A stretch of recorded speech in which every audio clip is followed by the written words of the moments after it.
Hey, what's up, brothers and sisters? I'm out by the West Pullman Park. It's the park many times I'll do my videos from. It's a beautiful scenery, nice looking park, and it's a beautiful day on this Thursday afternoon.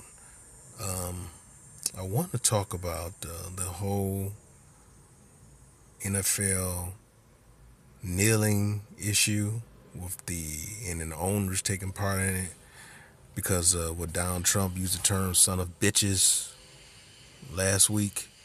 Um, I find it really sad when people who have been oppressed are being told by people who have not been oppressed generally how they should protest and when they should protest and what time they should protest. To me, right there, it tells me an arrogance on those individuals and also how much they really don't care about the true struggle that people are going through or what's facing the black community. The whole purpose of Colin Kaepernick protests, it was about, you know, protest against police brutality and how police officers have harassed and they're going around shooting unarmed black men, women, and children. For you to get up there and get mad over a flag and get angry when people do not bow over a flag is really sick. And it tells you that a lot of non-black people really don't care for black people's lives. They despise black people. And this really should tell us as black people we need to really start loving ourselves and depending on ourselves. And we need to depend on ourselves. We need to look at everything from more of a global perspective. We're too busy thinking about our region or if we're from a particular country, that country, when we need to be more global, as in black first. If you're not black first, I don't see how you can think yourself as something else. You know, you have black Puerto Ricans, but yet they're at the bottom of the barrel. Black Cubans, they're at the bottom of the barrel. You have brothers and sisters over in Brazil at the bottom of the barrel. In India, at the bottom of the barrel. Australia, bottom of the barrel over in Europe. But unfortunately, so many of us are conditioned to love a country, and as for the United States, the state, more than the love of the people.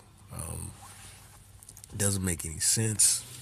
It's sad, but that is really a big wake-up call for us as black people. We call ourselves different names. Some blacks call themselves Israelites, Moors, Aboriginal Americans, Africans. You know, we're all black. We need to come to agreement that we all originated. We are the descendants of the people who originated from Africa, black people. Now, granted, we're indigenous to other lands, also, but we the first people of all lands, really. But we have a true origins going back to Africa. As a black person, a black male, I really think we really, truly just need to, like I've been saying, to focus on our total issues, but internationalize our struggle. We can't just be so central in one area and then just have it totally localized. Our struggle needs to be an international perspective, what black people are facing globally. And I know in different countries there are different circumstances, but if you view all countries, it's because of the color of our skin we're treated as second-class citizens. I I sit back and I do a lot of reading and researching, but I'm just totally frustrated at some of our people who continue to allow themselves to be used and taken advantage of, or basically they just don't care. They're just straight up sellouts. That is something that I can't see myself doing. To sell out the whole race for my personal gain. I can't do nothing like that. But so many of us are on that. I really wish that black people realize that we only have each other. And to hear these other people telling us that it's not a time or the place to protest the flag doesn't really mean that much to most black people.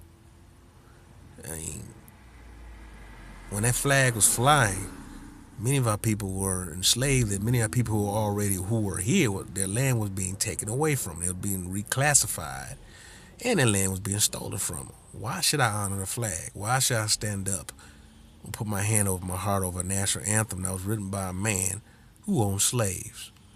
You know, a man who was pro-slavery and fought against the abolitionists. Why should I do that? I mean, that's in itself sick. That's like me sit there saying I'll stand up to the national song of the KKK, because that's what Francis Scott Key was. The guy was a racist bigot. Why should I, as a black person, honor anything that had anything to do with him? And the same people who are attacking Kaepernick or people taking a knee, many of them wave a Confederate flag. And really, that's the flag of treason to the United States. So I don't even take them seriously. But the main point is you're telling black people when to protest. Where are all these people who so much in love with the flag and want to honor the flag? Where was this anger, this pent-up frustration when the young brother in Cleveland was shot by the police officer? The man at the park who called the police dispatch told him that he believed it was a toy gun, but just get the guy out of the park.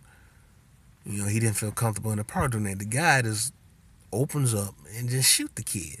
That guy not only should be out of the police force, but he should be, in my opinion, in prison, because he killed a little boy. But yet, if it was the other way around, if a black officer were to do that to a white kid, you know that brother be in jail. In my opinion, that particular cop who did that not only should be in prison, you know, should be locked up, but his pension should be taken away, everything from him. That was uncalled for. You know, they must do not train these guys properly for him to just get up there and then shoot a little boy. And yet, all these people who are mad on the flag, where they at on that issue? These same white folks want to adopt black children. Hell, some of them going to Africa. Just the other day, I watched a story of them adopting an Ethiopian girl. Or some white people, I believe in Minnesota, adopted an Ethiopian girl. It went way to Africa, adopted a couple Ethiopian black children. You know, I guess they view a lot of those black folks, view black kids as pets, particularly foreign blacks, which is sick. But yet they want to adopt black children, but then they turn around and demonize black children for the little things that they do. White kids can get drunk, smash mailboxes in some of these suburbs, do all types of weed, but yet they'll get a slap on the wrist. While black kids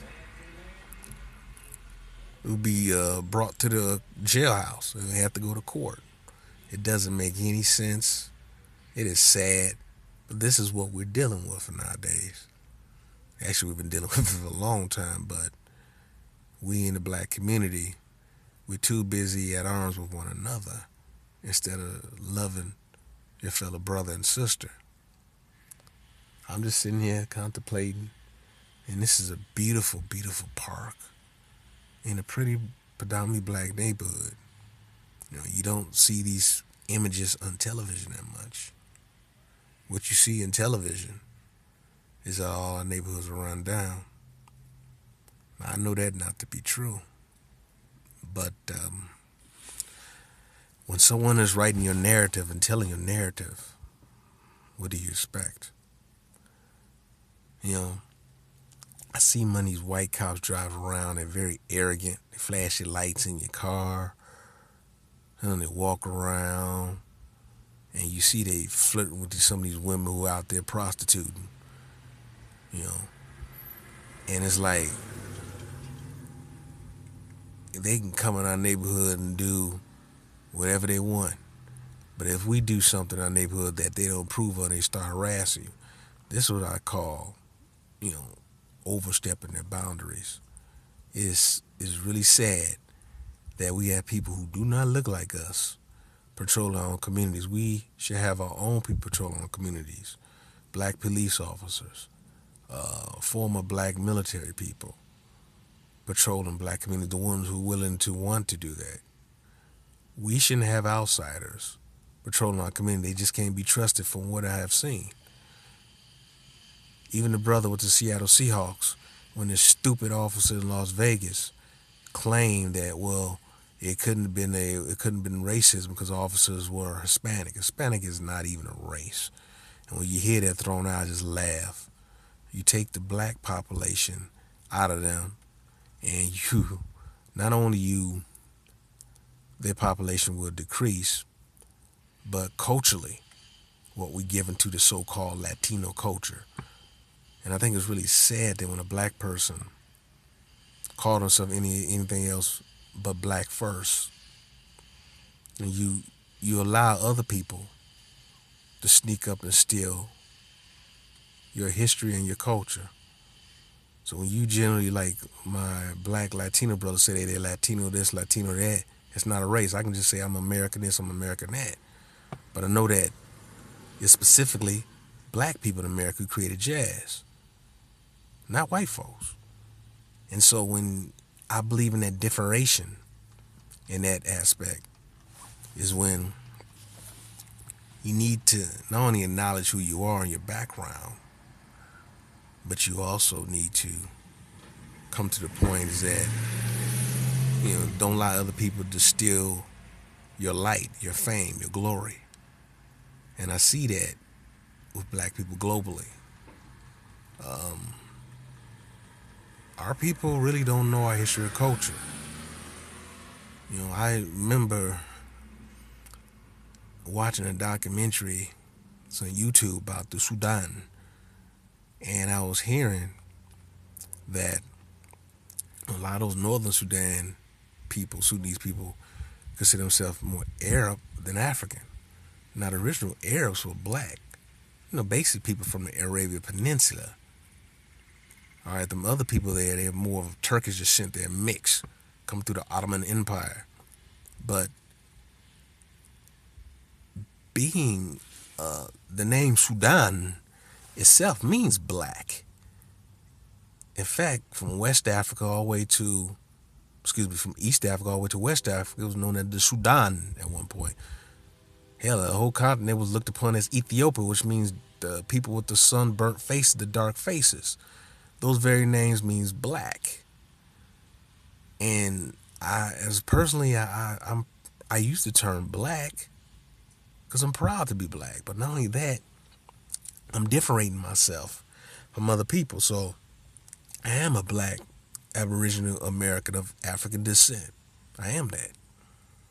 I'm not just a quote American. Like you hear the term, I'm Latino this. Latino, it's not a race. Yes, I'm a citizen of America, or what is now known as America. But I am still a black man first. Once we as black people take hold of who we are and our history and our culture, then I think we can really tackle so much. Because once you love yourself and take pride in yourself, there's so much you're willing to do better for yourself. So I want to really emphasize that because, we're taught that we have no history but slavery. And we started out as slaves and we had nothing beyond slavery. And that has been bombarded, and many of us believe in that, and obviously white folks believe in that mess. So they believe that no matter how much money we have, no matter what position we are in their mind, we're still always going to be a servant to them. And that's a sick mindset, but that is the type of mindset that a lot of these Europeans have. So I'm saying this, maybe a little rambling, but as black people, we first need to love ourselves. Whether you speak Spanish, French, Portuguese, English, Swahili, Arabic, you're black. If you're black first, you're black. And if you're being taught that you're your religion first, or you're your country first, then right there, the people who are teaching you that, or what you have been taught, is just a form of racism, either through white supremacy or Eurasian, as in the Turk of North Africa who invaded North Africa, controlling North Africa now, supremacy. Because you should think of your race first, being black first, because you're being discriminated because of your skin color, which is race. But we need to really start loving each other, because more and more we love each other, more and more we learn our history, more and more we respect one another, we will have the power to come together and stop this foolishness that's going on with a lot of these cops harassing us in our neighborhood. It shouldn't be. It should never be. Once we're together. You know.